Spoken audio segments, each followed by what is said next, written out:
Escuchar las valoraciones de los políticos tras unas elecciones suele ser un ejercicio estéril, porque ellos siempre lo interpretan, al menos hacia el exterior, del modo más benévolo hacia su actuación durante la campaña electoral.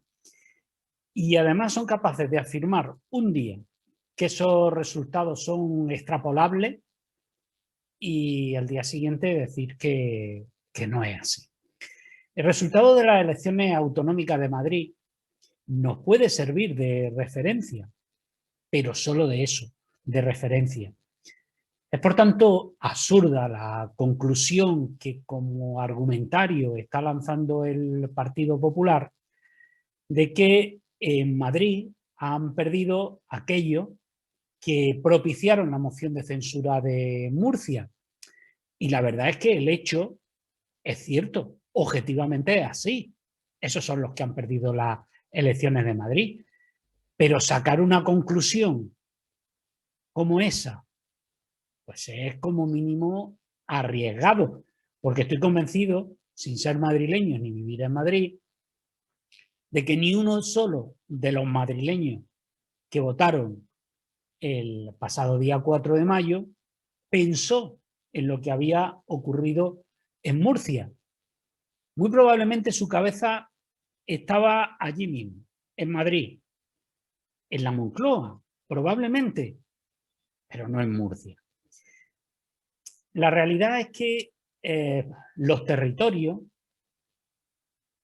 y cuando hablo de territorio hablo de sus sociedades, de las personas que vivimos en ellas, tenemos condiciones y situaciones muy distintas, ya sea desde el punto de vista social, económico, cultural, político, histórico. Y somos diferentes entre nosotros y nuestras propias circunstancias, insisto, lo son. Y podemos contrastar lo que ha ocurrido en Madrid con la situación de Andalucía. Y podemos ver similitudes, pero sobre todo grandes diferencias. Lo cual no es ni positivo ni negativo, es sencillamente que lo de Madrid sirve exclusivamente de referencia, pero poco más. Para empezar, el PP en Madrid lleva gobernando desde el año 95, mientras que en Andalucía lleva poco más de 2 años. Eso ya marca de entrada unas diferencias abismales, tanto en lo positivo como en lo negativo. ¿Qué es lo positivo para el PP?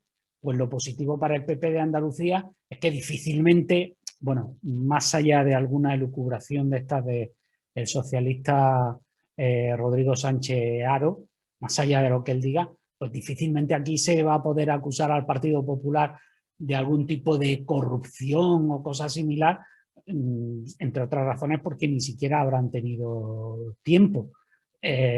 O sea, que es que no. Sin embargo, el Partido Socialista de Andalucía, mejor no acordarnos de lo que le acompaña en estos casi 40 años de historia en Andalucía. Por eso digo que esa parte, hay una diferencia entre el PP de Madrid y el PP de Andalucía. Pero no solo eso. Otra de las diferencias, en este caso negativa hacia el PP andaluz, es que lleva poco tiempo. Y bien es verdad que no se le va a poder acusar de ciertas cosas, pero claro, tampoco tiene esa posibilidad de capilarizar, de meterse en el entramado de Andalucía, de llegar a todos los rincones de Andalucía, como llegó el PSOE y como en Madrid llega el Partido Popular, sencillamente porque es una cuestión de tiempo, de años en el poder, de ir haciéndose con asociaciones de empresarios, de trabajadores, de distintos colectivos, de establecer relaciones. Todo eso, y entiéndase que no estoy criticando que eso sea así, sino que es una realidad, que eso ocurre cuando uno lleva muchos años en el poder, es capaz de llegar a muchas instituciones, se le ve a uno ya como mimetizado con el territorio, con la bandera. Es lo que ha pasado en Andalucía con el PSOE, pues en Madrid ocurre con el Partido Popular. Por eso digo que esas son unas diferencias que son claves, ¿no? y que difícilmente por eso se puede trasladar lo que ha pasado en Madrid a lo que puede pasar en Andalucía.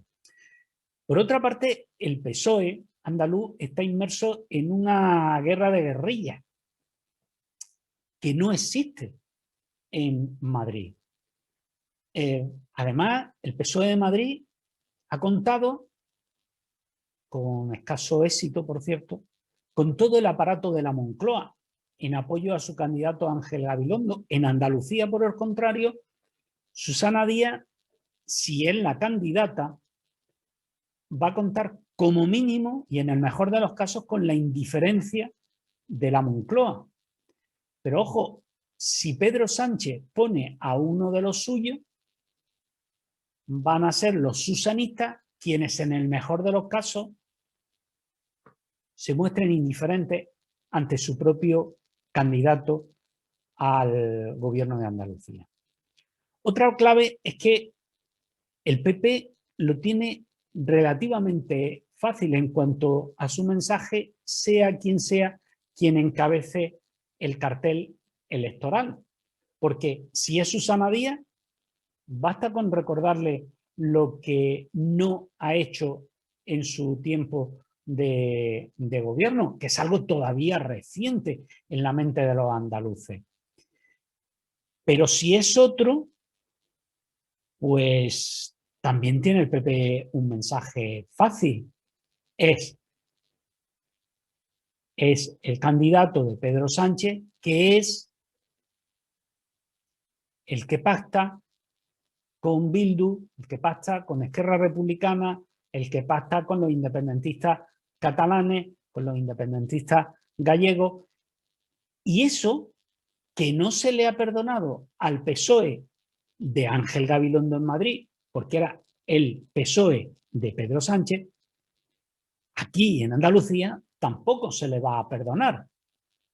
Por lo cual, el mensaje del Partido Popular, sea quien sea el candidato del PSOE, es muy fácil y tiene muchas posibilidades de calar bien entre los andaluces. Tampoco lo tiene fácil el PSOE con lo que hay a su izquierda. En Madrid, es verdad que tenía dos opciones, Unidas Podemos y Más Madrid. Eran tres formaciones políticas que podían unirse para formar gobierno. Bueno, siempre y cuando las tensiones entre Más Madrid y Unidas Podemos no hubiesen reventado, o el propio Gabilondo no me hubiera metido esa pata tan gorda como dirigirse, primero decir que con esta iglesia no y luego decir con esta iglesia sí, obviando a Más Madrid, que era la segunda formación más fuerte dentro de la izquierda y a la que sistemáticamente ignoraba. Eso desde luego a Más Madrid no debió gustarle mucho. Pero vamos de nuevo al caso andaluz. Digo que el PSOE, si en Madrid lo podía tener relativamente fácil para crear un bloque, porque Unidas Podemos estaba por la labor, Más Madrid también aceptaba el reto y el PSOE estaba en ello. En el caso de Andalucía es distinto, porque Susana Díaz ya se negó por activa y por pasiva a estar aliada con Podemos, cuando Podemos estaba en su pleno apogeo.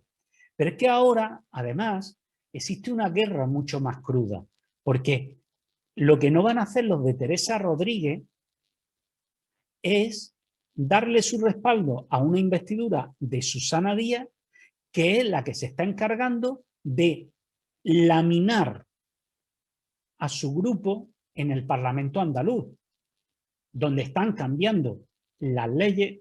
Desgraciadamente esto no llega a la inmensa mayoría de la ciudadanía andaluza, pero están cambiando las leyes para que este grupo pues no pueda tener grupo, porque se ha escindido del Adelante Andalucía.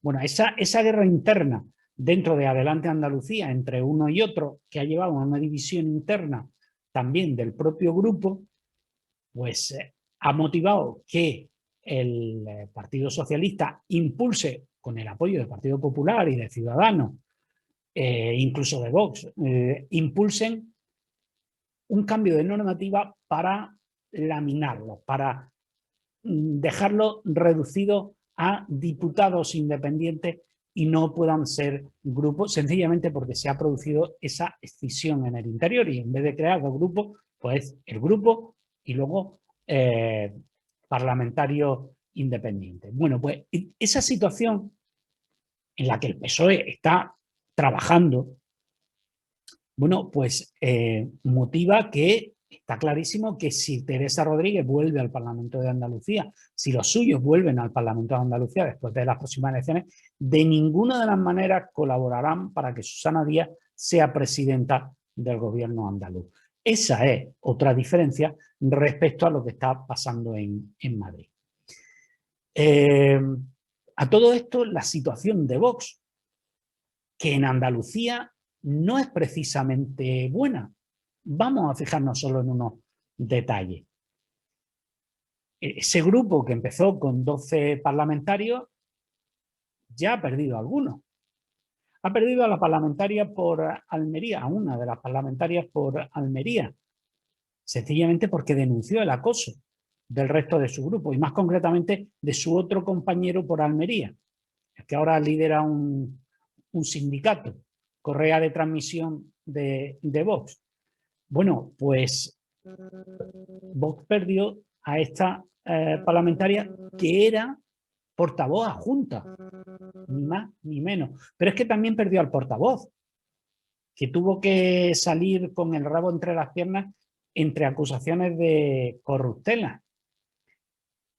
La última que han montado en el Parlamento ha sido bastante divertida, pidiendo eliminar unos entes que en otras comunidades autónomas pedían reforzar, por ejemplo, ¿no? Es decir, que no lo tienen demasiado bien en Andalucía. Y a eso hay que añadir que más allá de lo que pasa en el Parlamento andaluz y que desgraciadamente pues, no llega a muchos de los ciudadanos andaluces, pues hay que destacar que algunos de sus votantes se están dando cuenta de que más allá del tono bronco que practican en su diatriba, más allá de ahondar en el lenguaje guerra civilista que comparten con Podemos, sus propuestas que podríamos llamar útiles, esas propuestas podríamos considerar serias, las aplicables, esas ya las está haciendo el PP, por ejemplo la bajada de impuestos. Y el PP hace ese tipo de cosas sin tener que echar leña al fuego de la crispación como sí hace Vox. ¿Es posible que al votante de Vox esa crispación sea la que le gusta, la que le pone, la que le motiva? Pues sí. Por eso sí es posible que Vox mantenga con cierta fuerza y con cierta solvencia su grupo, porque hay gente para todo. Pero también es verdad que tampoco parece viable en ese sentido que puedan mejorar sus resultados. Ya hemos dicho algunos de los motivos. Pero es que además Vox carece en Andalucía de esos referentes de liderazgo político y mediático que tiene en Madrid. Y ojo, que no es solo salir en la tele, que eso es lo que algunos creen, que hay que salir mucho en la tele, que te vean, que te vean. Bueno, sí, que te vean, pero también tienes que llegar al electorado, también tienes que llegar a la gente, también les tienes que vender un buen mensaje. También tú como candidato o como candidata tienes que saber llegar, tener esa capacidad de llegar. Y eso, aquí en Andalucía, Vox, no lo tiene. Eso explica esa capacidad de llegar, esa presencia mediática, implica que Vox ha resistido en Madrid, pero no quiere decir que vaya a resistir en Andalucía. Aquí no tienen esos referentes. Aquí Vox es la marca, es el Vox de Madrid, es Abascal, Monasterio y poco más.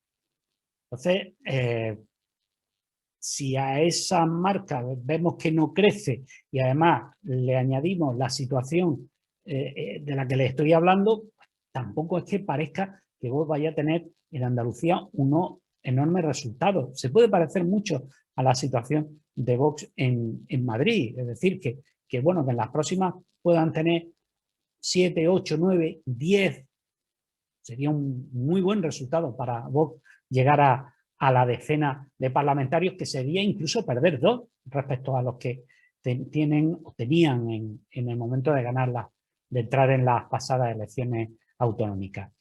Y si le decía lo de marca, también es verdad que con Ciudadanos ocurre algo parecido. En Andalucía, Ciudadanos es la marca.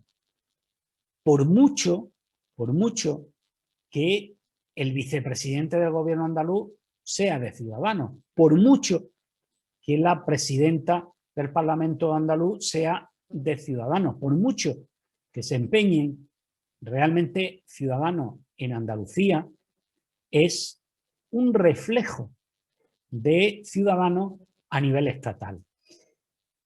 Y eso explica que, por ejemplo, a pesar de haber apoyado a Susana Díaz en su momento, de mantenerla en el gobierno cuando las encuestas decían que la mayoría de los ciudadanos, lo que incluía a votantes del PSOE, ojo, que eso es una clave interesantísima, la mayoría de los ciudadanos querían un cambio en Andalucía.